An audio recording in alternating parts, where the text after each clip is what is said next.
Sa bukid sa Sinai gihatag sa Ginoo ang iyang kasuguan dalan sa Tinuo. Dili aron maluwas pinaagi sa buhat, kundili magtudlo sa dalan nga mataron.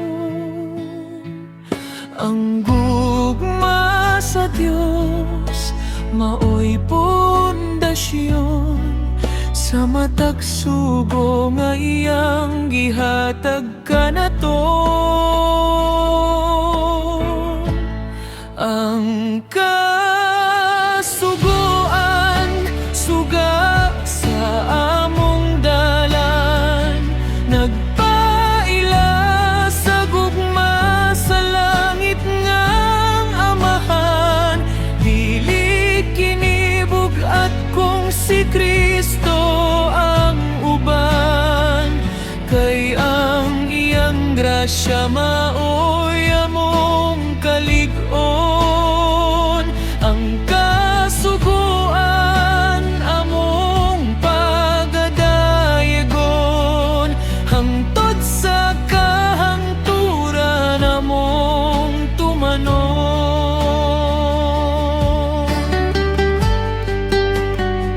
Si Jesus mismo wala magwagtang nini, kondili gituman uban sa hingpit nga gugma.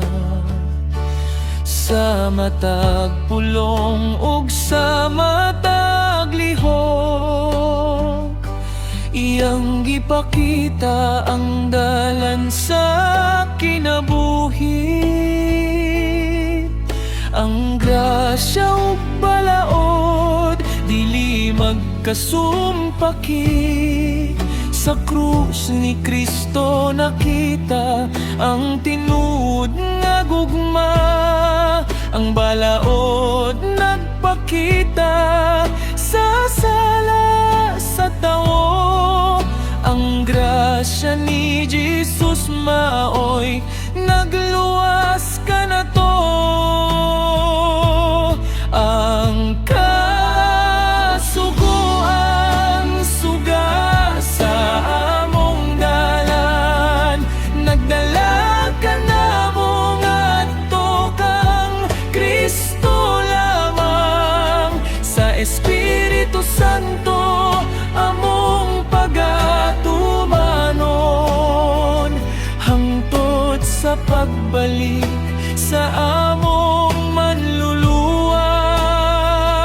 Ang kasuguan himaya sa Ginoo,